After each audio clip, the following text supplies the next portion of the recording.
Kind of a busy day here in Rhode Island news-wise, especially if you've been following and lamenting 38 studios. The Dan Yorke State of Mind program is brought to you in part by Lookout Rhode Island and Takeo Comfort Solutions. But the folks in Cranston are thinking about their mayoral contest. There are lots of elections here in Rhode Island that aren't getting much attention simply because of the air being sucked out of the room by the presidential race and other issues. But Mike Sepe is here running for Cranston Mayor against incumbent Allan Fung. And he's kind of a lightning rod in the city of Cranston. He'll talk about a couple of things he's tackling the mayor with coming up, so don't go away. Nice to have you in. Thanks for joining me on this Tuesday night. Let's go to the rundown. There's some things we really have to kind of cover today. So Curt Schilling was in the House at WPRO on the John DePietro program today. It was kind of a mind blower. He spent the entire 3 hours. Here's headline number one on all of this. Schilling and Chafee helped doing 38 studios. Well, that's actually the headline of the Providence Journal's op-ed that began all of this kind of, I don't know, get it off your chest process that Curt's been dealing with, and so he took to the airwaves today. Let me run a little bit of what he had to say, because these are all edited comments from the studio. Don't be confused, because it was a rambling discussion. Representative Watson stands up, and he just starts going off. I realized that nobody in the legislation had any idea that this $75 million was completely earmarked for 38 studios. When I say, what do you want me to apologize for, I'm seriously asking in the sense that I didn't plan on, and I never did anything malicious or illegal. When everything happened and the company ended, we lived in that building for a year and a half. We never had a building occupation permit. How did that happen? Because I signed autographs for the people that were coming in to do the inspections, and apparently that was how it worked. You know, Schilling stayed long enough to be able to piece together some concepts here, and I could spend a long time trying to have it make sense for you. I've made so many lengthy commentaries in 38 studios that I could take up the rest of the program talking about his visit. I won't today, but I think maybe we'll bring Ted Nesi in soon. He was on the radio with me earlier this afternoon, and there's nobody journalistically that knows more about the facts and figures of 38 studios than Ted. We'll kind of break it down for you in the near future. But here's the thing that I find to be interesting about this. He actually said that he believes that people ought to be in jail. And the main villain seems to be this Michael Corso, who was the tech sale broker, you know, the guy that could, you know, make the transactional monies happen in the film credit issue. The tax credit is the actual term. But he gave no specific evidence for such. None. And whereas I understand his sentiment, you know, a guy who's at the core of this project really ought to be more specific about what the evidence is to support that kind of claim. Now, I have suggested that this whole thing is full of corruption and that the tax credit scheme is where the corruption lies. So it's not like he's off that much, but he's not able to offer any kind of specificity. And I'm not sure about the responsibility of that after all of this time. It's clear that he was ill-prepared to invest his $30 to $50 million, whatever it really was, in this project, married up with a government partner. He has no idea how government works. None whatsoever, period, end of it. In fact, that original comment there that he made about Bob Watson, Bob was the state representative out of East Greenwich who made the original, you know, stomping speech against the loan guarantee program that initialized the $75 million bond. Schilling says he's actually watching on closed-circuit television in the State House this Watson speech, and he's realizing that Watson is actually playing the role of a responsible legislator. Schilling says on the show that, you know, if it was me, I'd be doing the same thing. He was surprised that the General Assembly didn't know what they were voting for. So he's hanging out with people who are scheming. He gets it, but he doesn't know if he should do anything about it. Doesn't, because he needs the money so desperately for his company. What a debacle. I mean, it's just incredible. You know, I think many of us in the media who followed this thing closely would love to have a disciplined conversation with Curt Schilling about this, and who knows, we may get that chance. But it was quite the essay, no doubt. And then, you know, one of the things that he said at the end And this is, Lexi caught this at the end because we record our program in the early afternoon, so the format is different here. But, I mean, if this isn't a punch in the gut to the taxpayers, I don't know what is. Listen to this. If I was the governor, I would have never even offered this deal. Government doesn't belong in private business. But I'm on the other side of this. My job and responsibility is to my company, to my employees, and I was doing everything I could do within my legal means to make that be a success. Well, thanks, Kurt. Appreciate the analysis. Meanwhile, all that brilliance is, I guess, going to run for U.S. Senate. Here's the headline.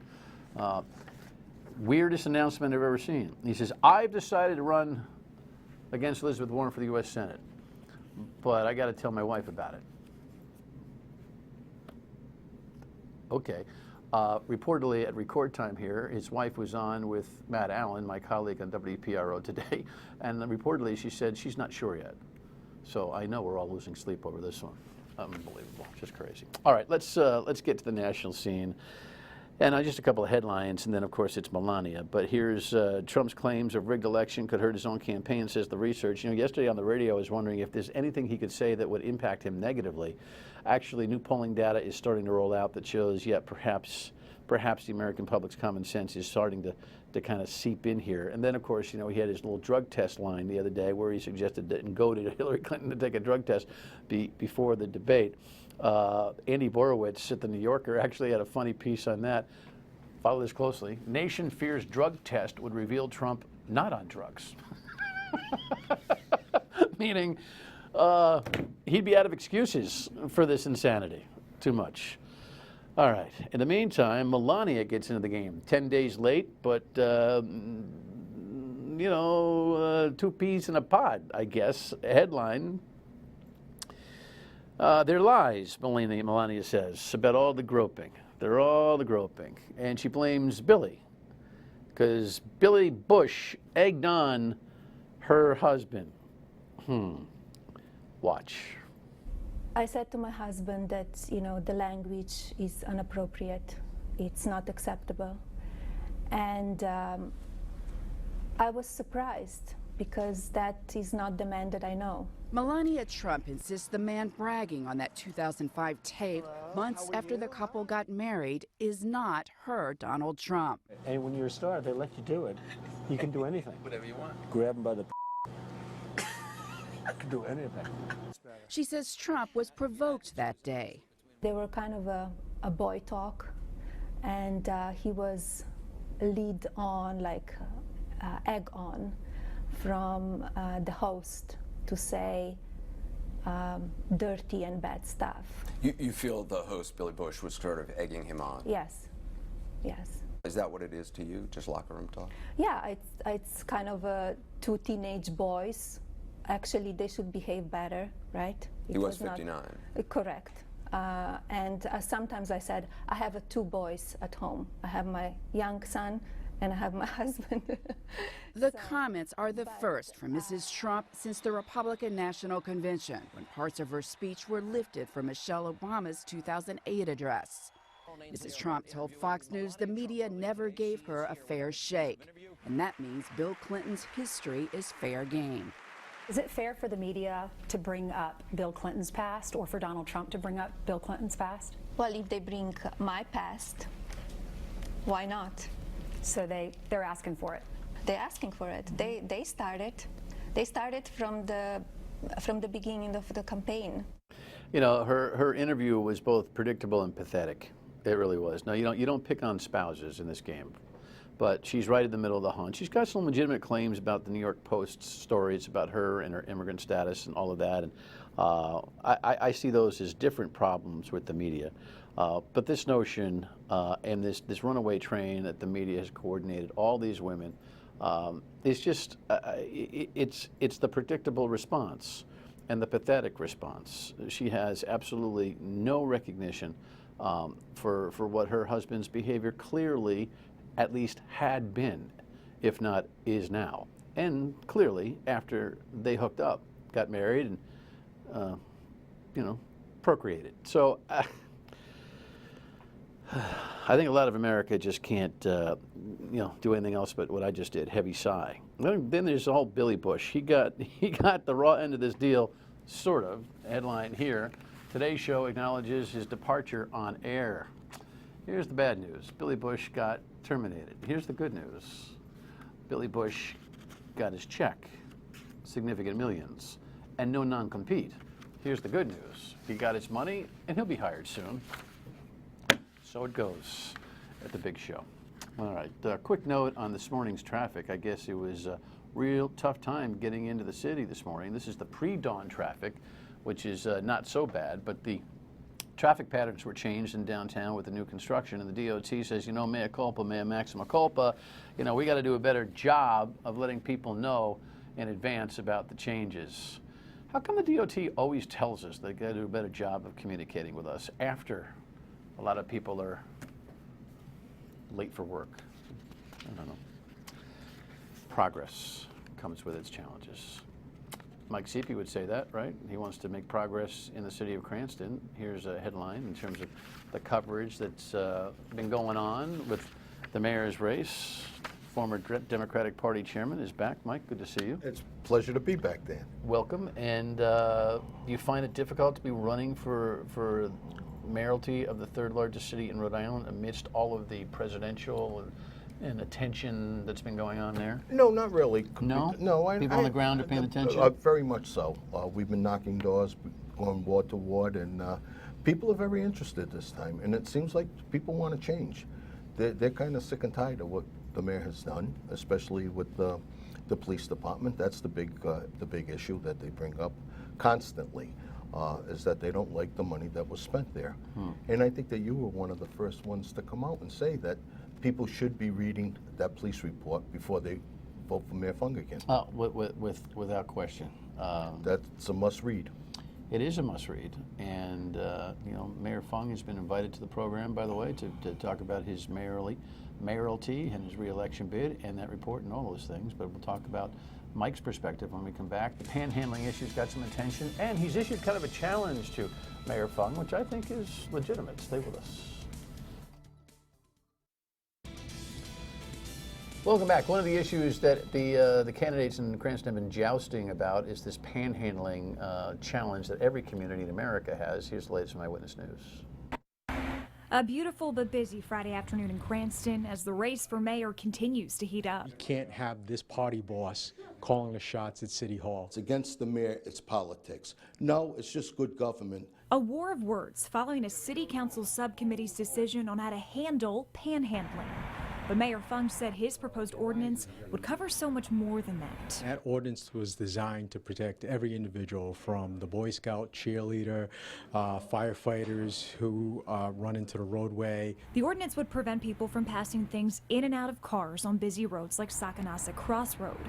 But the Democratic candidate Michael Sepe said they need to find a different way to address panhandling that won't be challenged in the courts. But it still has to be constitutionally correct before we move forward. And I think that we have to come up with something, not just a rash plan that the mayor has devised 2 weeks before the election. Fung says this plan was thought out based on 10 months of data collection. Under his plan, people could be fined up to $85. Sepe doesn't see the need for these fines. One of the proposals is that we license these people so that we can keep track of them and we know where they are at all times. And as time winds down before Election Day, both candidates say the push for safety still remains top priority. Is this a hot topic? In Cranston right now it is.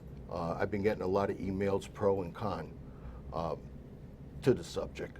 We all know that panhandling is a very serious problem in the city, and it's a very dangerous problem. It's dangerous as far as with the residents who live there, who's driving to work every morning. It's dangerous with the businesses, and it's dangerous for the people. Panhandling. You're suggesting that Mayor Fung kind of whipped this up last minute. He says it's taken him months and months of data collection. Why would this issue benefit him to whip up last minute? Because it's a real hot issue. There are so many panhandlers right now in the city, okay. Especially like they said at Sakanasa Crossroads. There's some, no matter what intersection you go to, but they're all dangerous intersections that they're panhandling at. And I think that if we license these people, that we would be able to determine where they're going to panhandle. Well, listen, I think it's a dilemma, and every city in America has unfortunately had to deal with it. And I understand what Mayor Fung is saying, though, in terms of, you know, foot traffic, you know, moving in and out, moving vehicles, all that kind of thing. Logistics seem to be a common sense approach. Respectfully, I think you've got some cool ideas, but you worry me with this notion of licensing panhandlers. It just feels incongruent to me. They're almost like a business, though. Some of these people are dropped off every morning. You know, so are they pooling this money together? So if you license them, do you want them in like a specific area? Well, if we could do that, I don't know if that would be constitutional, though, to put them in a specific area, to say, you know, these are the only spots that you could panhandle. What would the application for a license for panhandling look like? Maybe just an application that they Are signed you their broke? name. Yes. Do you? No, seriously. No, I know, I understand that. Well, most of them are broke. Otherwise, I don't think they'll be panhandling, okay? I'm sure we'll get some viewers and listeners who will tell us that, you know, they know people who are actually doing very well professionally panhandling. Well, what about I doubt there's a lot of them. Yeah. I don't think so. I think there's some veterans out there, probably some veterans even left over from the Vietnam War, and, you know, even with coming back from Iraq and Afghanistan that are homeless now that they can't find it. I would think a licensure might be part of some kind of overall plan. It seems you need it's a bigger plan, and I don't know that Cranston or any city is in a position to actually handle it on its own. Well, I know New Jersey, as a state, they've implemented a plan. Right. For licensing. Statewide. Maybe we would have to go to the General Assembly and the governor to come up with a plan. I would think, on a pragmatic basis, that you two guys shouldn't be fighting over this, and you should be talking to the state, because this is, you know, it's a problem state moves problem. from Cranston to Warwick. You Right. know, it moves from Warwick up to East Providence. Providence to Cranston. Right. I mean, we're all on the same. But I don't want to condone an ordinance that the mayor's put forth that it's going to cost the taxpayers more money in legal fees. I think we spent enough already, Dan. We spent between $6 and $8 million right now on just what happened with the police department. I don't think that we need to spend more money on legal fees. Let's put something, if we're going to put something forth, let's make sure it's constitutional. At the ordinance meeting that evening, they had a professor from Roger Williams University who spoke up against it and said it was not constitutional. They had the AFL-CIO there that said it wasn't constitutional, and they said they had lawyers from the SEIU that said it was unconstitutional. So I don't want to see, you know, it may be, you know, Mayor Fung probably isn't all wrong trying to put forth an ordinance right now, but let's make sure that it meets the constitutional muster. Yeah, I think all the mayoral and city leadership ought to kick it up to the state. Maybe that would be a solution. Let the state figure and fight it out. Yes. Anyway. And let them come up with a plan, and that is probably the correct way to do it. On the police department, and, you know, the monies that were spent in just trying to reorg the thing and take care of some of the, you know, the litigations and the state police investigation. Right now, status of the police department, you think it's running well? I think it's running absolutely fantastic. I think that we have. So does he get credit for fixing the problem? No, he doesn't get credit. The Colonel O'Donnell and the state police get credit for fixing the problem. I think when the mayor asked Colonel O'Donnell to go in, he thought it was just going to be Ticketgate. I don't think he realized that that they were going to do such a major investigation, that they were going to find a person who was collecting 2 years' pay when nothing was, no charges were ever brought against him, that they were tailing a sergeant who they broke to back to a private.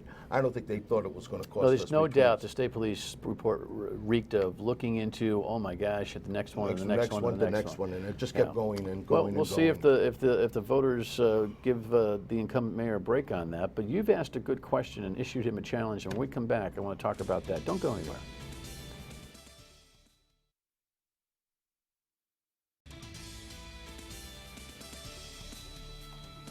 Attempted to run for governor, did run for governor, and fell short in a three-way race to now Governor Gina Raimondo. And there seems to be quite a lot of evidence on the street, so to speak, that he's at least considering or networking or fundraising to take another run at it. And you, his opponent for mayor, are trying to get him to come clean on that by taking a pledge. Explain. Well, explain. I think a lot of the problems that happened in the police department was because he was absent from the city for about 1.5 years. So I asked him, if you're planning on running for mayor again, and you are, which he is, will you take a pledge that you're going to serve for the next 4 years? He said that that's his love, being mayor, and that he never said that he had no intentions of running for another office, but his love is being mayor. He even said it on, I think it was Newsmakers on Channel 12, that he wouldn't answer the question from Ted Nesi and Tim White. I understand a couple of weeks ago he was down in Newport soliciting some of the big contributors down there. When Mike Pence was in town? When Mike Pence, the vice presidential candidate, was in town seeking support for his run for governor 2 years from now from some of the big donors. You know, I got to tell you, Mike, I think it's a very legitimate question. And I'd love Allan Fung to come here and answer it. I don't think it's political shenanigans or hardball. He said it was political. Look, the taxpayers deserve to know. Now, listen, his answer could be, yeah, you know, actually I'm thinking about it and I can multitask. And I'm not going to sign your pledge. I'm actually planning on running for governor, you know, from this seat. And then the taxpayers have their own discretion to decide whether or not they want somebody who is distracted. It is a legitimate question. And he's going to be distracted. You know that. 6 months after if he's reelected, he's going to be running for governor again. He might be seeing me want to say, listen, the city's is purring like a kitten. You know, I can run around and run for governor. Well, look what happened when he ran the last time. Look what happened to the police department. It cost us a fortune. So is that going to happen again? Is he going to be skirting all around the country? He doesn't even do his ads in the city. Do you find the residents that you speak with think this is an important question? I think it's a very important question. I know you do. Do you think they do? I think the residents of the city of Cranston find it very interesting that they want to know who their mayor is going to be for the next 4 years. Not only if he won, and then if he won the governor's seat, do you realize this could end up costing the taxpayers probably around $600,000 or $700,000 for new elections that would take place after if he was inaugurated as the new governor of the state? Much easier to run for governor from the mayor's seat than not from the mayor's seat. Well, absolutely. There's no doubt about it. There's no doubt. And you know, Mike, I think you've got him on this one, and I think he deserves to answer. And then there's the residents. Look, clearly, he hasn't announced he's running for governor, but clearly he's putting the work in to take another run at it. Absolutely. And the citizens have a clear right to know the specifics on that. And so we will press the mayor prior to election day for an answer on that. I know you are too. And I'm going to be pressing him probably Friday morning. Tell me about, real quick, I've got 45 seconds here. The ballot's going to be interesting. There's no master lever. The Mattiello-Frias race in District 15 is going to help the turnout. The Trump-Clinton election, you know, zigging and zagging. Do you think you have a legitimate shot of unseating the incumbent? It's a hard thing to do. It's very hard, and I know that. And you know, I've tried it before. But I also think that people are going to be going right down that ballot this time here. A lot of people making are not discretionary decisions. A lot of people aren't even going to be voting for president. We're running into a lot of that. We'll come out and we're going to vote for the down ballot, but we're not going to vote for the president. Really? Mm-hmm. Yeah. There's a lot out there. They don't like either candidate. Who's your candidate? I'm supporting Hillary, and I've been supporting her right from the get-go. Well, spoken like a true Democrat. Well, I'm a Democrat. And, you don't have to be embarrassed about it. I'm not embarrassed about it. It's good to see you. It's a pleasure seeing you, and thank you very much. All right, we'll be right back. Listen, tomorrow night's the third debate, no doubt, but park some time to be here for tomorrow's show. John DeSimone, who lost his District 5 state rep race, will be my guest. He's doing a write-in candidacy. He's the majority leader of the Democrats, and it was kind of an upset, and he's upset. And I think it'll be a provocative watch for you tomorrow night. So be here tomorrow night on Dan Yorke's State of Mind. See you on the radio at 3 o'clock as well. Thanks for watching. Bye.